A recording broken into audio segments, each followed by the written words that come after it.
Nothing in this podcast is intended as investment advice, and the people in this podcast may hold positions in the stocks they talk about. Do not buy any investment based solely on a tip or recommendation. Please do your own research.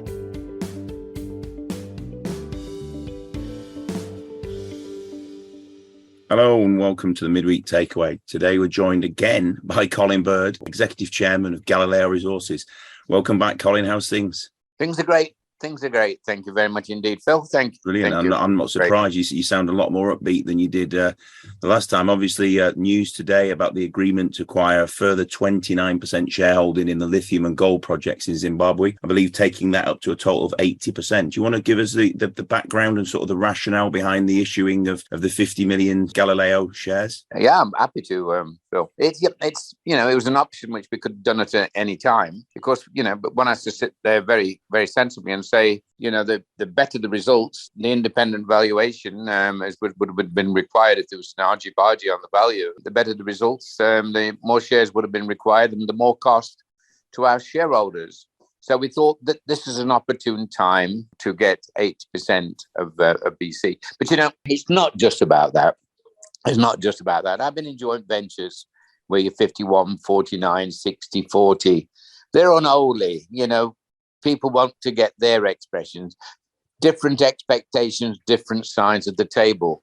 You know what? BC are fully aligned now because, they've got a block of Galileo shares. They know what they've got there in with the lithium and the gold. They've got a block of Galileo shares. They're on our page, Phil, Kevin. They're on our page. And I think that is as important as the actual giving away of the shares. It's an opportune time. And if you look at the actual price, what we're paying, it's slightly less than the entry cost. So it's a very good price, which might not have been repeated in a year's time. So we think we've done a good deal, but it's not just about the money.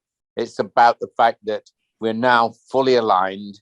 We've got control of this project. It's of course predicated on the fact we've got to complete the expenditure of the 1.5 million, but we're going very fast on that because of our absolute belief in the commentator project and the findings of the gold project.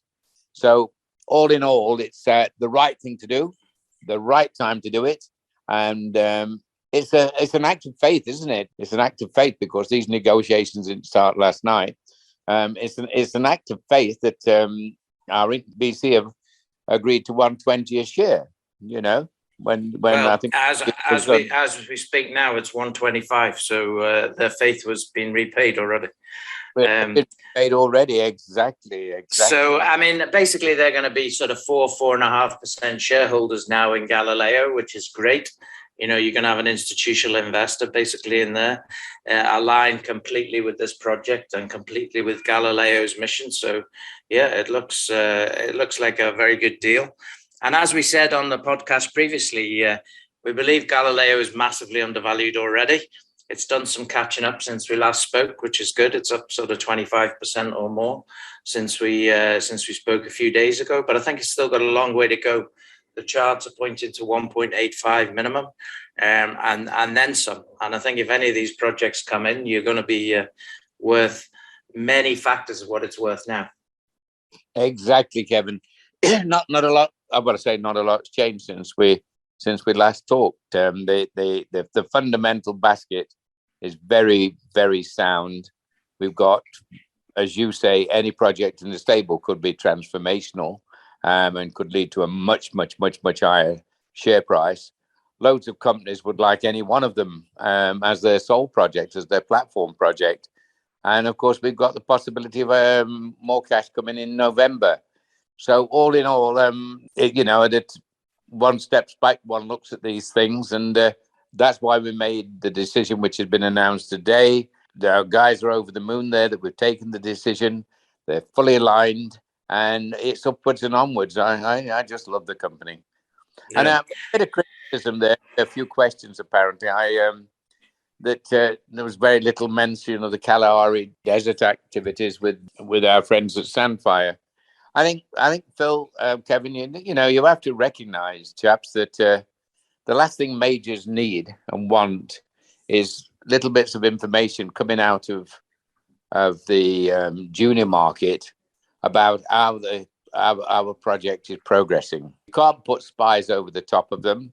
By virtue of the fact you have a joint venture should, and does in most of my joint ventures, show mutual trust. Theirs is a job to realize the value. They're a very sound team. They're the only company, I think, in my history I've known. A few weeks ago, they raised $1 billion when they were worth $1 billion. So that shows the Australian confidence in that company. You can't go knocking on the door every 5 minutes saying, tell us. We're in their hands. But what we do know, you saw the announcement from Cobra last week. Look at our projects. Look how far away from Cobra. Look how far we are. Look how far Cobra are away from T3. Get the Kalahari in perspective, back to what's happening with Kuprick Canyon. And in that little conglomerate around there, there's a lot of goodies. And, we're in the middle of the goodies. When you've got a joint venture with a major, and a major who's just taken on a new mine in Spain and paid $1.9 billion for it, you can't be knocking the door down every minute and saying, how many meters did you get last night? Does it look good? Do you like what you see in the core? Have you got the samples back yet? Have they been cut for assay? It just doesn't work like that. And, let's see what we're swapping. We're swapping immediate news flow for a team of excellent geologists, which Sandfire have, all the very best equipments, currently about 9 machines drilling, a full team down there in Sandfire in Botswana, and a team who's made discoveries and who are building a mine which is about ready to kick up. So quite frankly, I'm swapping news flow, but at the same time, we're getting so much more back. And, we're getting significant expenditure, Phil, on our project. 4 million in 2 years is going some. And most of that's going to be on drilling. So we have to relax a little bit. And look professional ourselves and be professional ourselves. So no one should worry. And then I guess the other question might be, well, what are you doing about your own project? Well, what I'm doing about my own projects, our own projects, we had a review meeting and, we, as I say and said, that we hit the Dakar every time. Based on what we see from Cobra, we're very interested in the southern end of license 253. We're very interested in the strike continuation of 253. And we're particularly interested in a kind of an odd-shaped dome in 39, I think it is, in 39. And we're going to have a look what's there as well. So we're not asleep. But you two guys, you've alluded to the stable. It's a great stable. We're drilling now at Lewis Sobey, as you know. There's so much happening. And as I say, today's announcement has put one of our major dual projects there, dual, gold and lithium, has put the owners where we were just the majority. We now are driving this project, and that shows confidence from them. The price they accepted the shares at shows confidence from them. And the fact that they allowed us to be 80% driver, I think shows even more confidence. Everybody's aligned on the same page, and everybody wants to get maximum for themselves and for the shareholders, of course. So all in all, gentlemen, you could on one hand say not much has happened since we last talked, but it's happening so fast in this company that, I really am enthused. I really am. Colin Bird, Executive Chairman of Galileo Resources, thanks very much for your time. Thank you, Phil. Thank you, Kevin. This podcast was brought to you by Roast PR Limited. If you would like to appear on a future episode of The Sunday Roast, please email admin@thesundayroast.net.